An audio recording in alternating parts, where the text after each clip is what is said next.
Hello दोस्तों। तो नमस्कार, गुड मॉर्निंग। आज हम बात करेंगे एचसीएल टेक्नोलॉजी के बारे में। तो आप देख सकते हैं कि एचसीएल टेक्नोलॉजी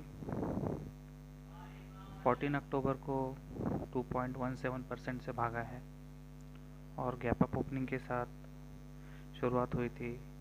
फिर बाद में थोड़ी सी प्रॉफिट बुकिंग हुई है।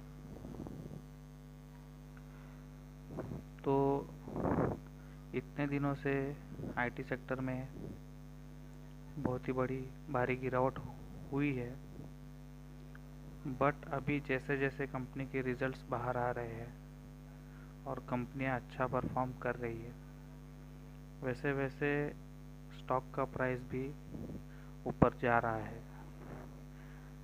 एक महीने पहले एचसीएल टेक्नोलॉजी का शेयर आपको अराउंड 920 के पास मिल रहा था, जो कि अभी धीरे धीरे करते करते 1000 तक पहुंच गया है।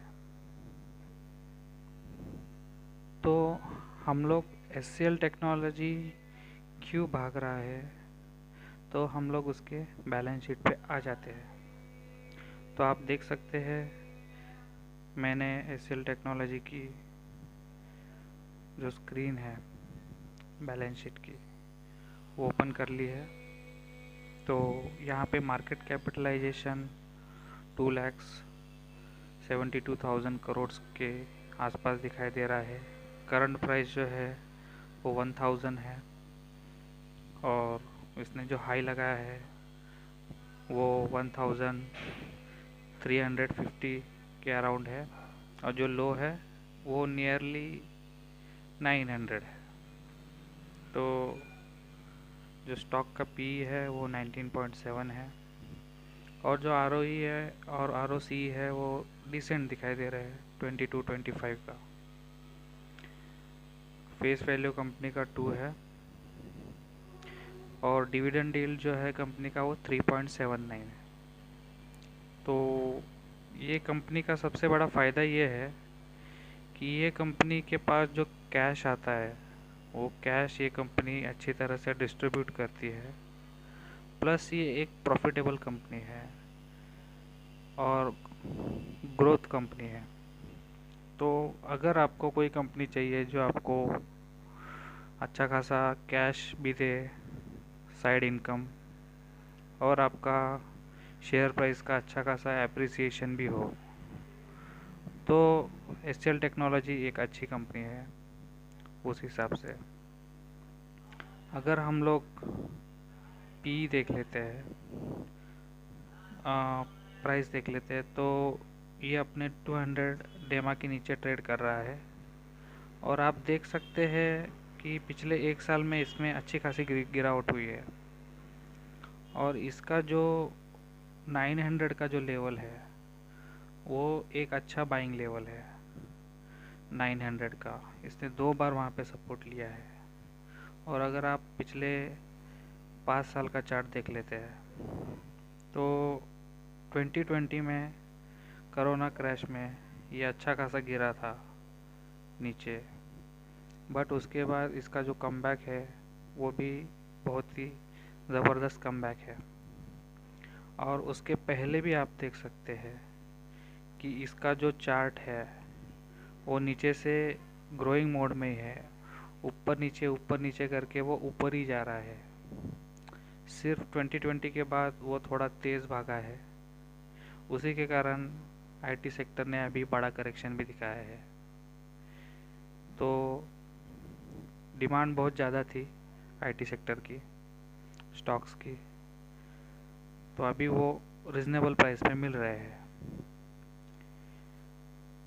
अगर हम इसका पी रेशियो देख लेते हैं तो आप देख सकते हैं कि कोरोना के टाइम पे उसका पी कम था, स्टॉक का प्राइस गिरा हुआ था और अर्निंग ज़्यादा थी।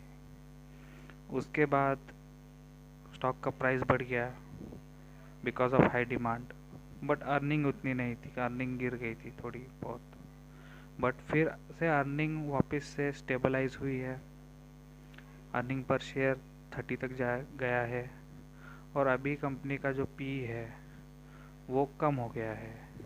तो इसका जो मीडियन पी है वो 15.8 है और अभी ये ट्रेड कर रहा है 19.7 पे। तो ये भी आपको रिजनेबल प्राइस पे मिल रहा है। अगर ये आपको 900 के रेंज में मिल जाता है तो आपके लिए एक अच्छी बाइंग अपॉर्चुनिटी है।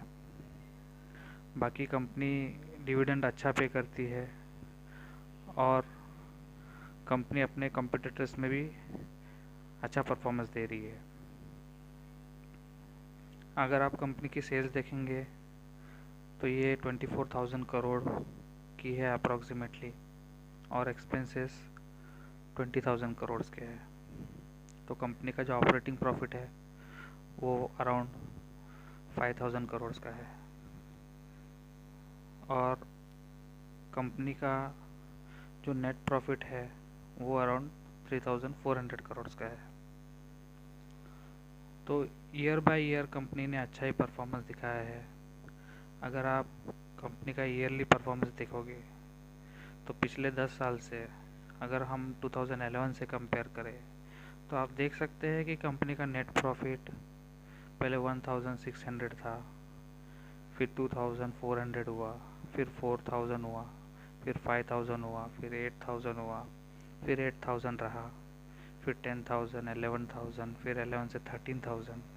तो ईयरली कंपनी का जो नेट प्रॉफिट है वो मल्टीप्लाई हो रहा है। तो उससे क्या होगा कि स्टॉक का प्राइस भी मल्टीप्लाई होगा।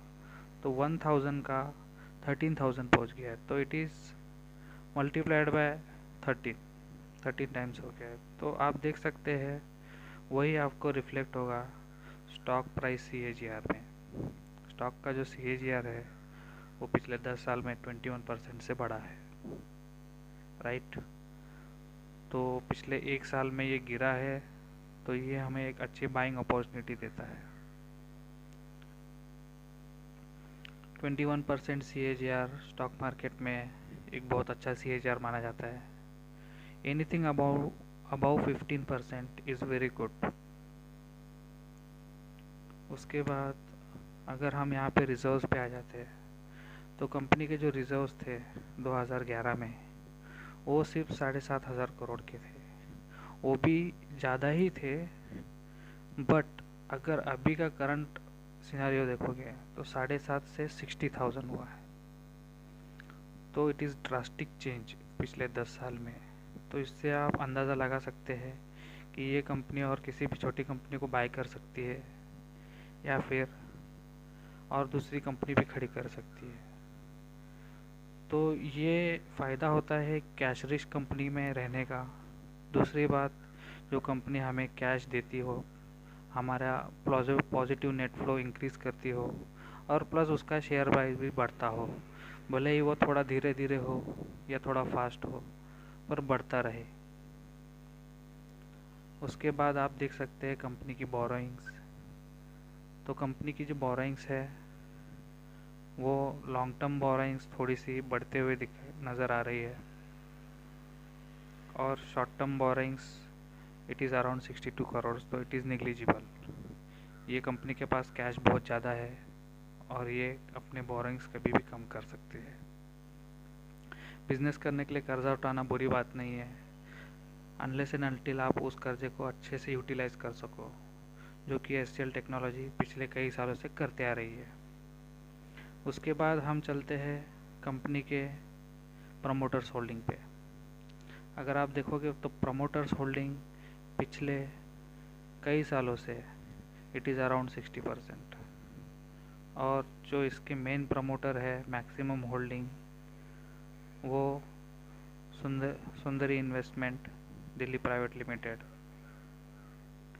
उसके बाद SCL होल्डिंग प्राइवेट लिमिटेड। तो वामा जी के पास, उसके बाद SCL होल्डिंग के पास प्राइवेट लिमिटेड, इनके पास इनकी मैक्सिमम होल्डिंग दिखाई दे रही है। तो नदार फैमिली के पास भी इनकी होल्डिंग है। तो आप देख सकते हैं कि प्रमोटर के पास 60% की होल्डिंग है, जो कि स्लाइटली थोड़ा सा बेचना, मतलब पॉइंट्स के अंदर निग्लिजिबल इट इज़ निग्लिजिबल, तो उतना चलता है। बाकी आप देख सकते हैं एफ ने अपनी होल्डिंग रिड्यूस की है 2019 से, और डी ने अपनी होल्डिंग थोड़ी सी बढ़ाई है। आप देख सकते हैं धीरे धीरे गवर्नमेंट की भी इसमें हिस्सेदारी है, पब्लिक की भी हिस्सेदारी है। तो it is a decent promoter holding chart. तो मैक्सिमम होल्डिंग प्रमोटर के पास होने की वजह से आप इसे कंसिडर कर सकते हैं the stock to buy now. तो ये थी हमारी HCL टेक्नोलॉजी के ऊपर स्टडी। तो आपको इससे समझ में आ गया होगा कि क्यों HCL टेक्नोलॉजी आपको लॉन्ग टर्म में अपने पोर्टफोलियो में रखना चाहिए। ओके दोस्तों, थैंक यू वेरी मच मेरा वीडियो देखने के लिए। आप मेरे वीडियो को लाइक ज़रूर दीजिएगा, और चैनल पर नए हो तो आप सब्सक्राइब कर लीजिए। ओके दोस्तों, मिलते हैं अगले वीडियो में। बाय।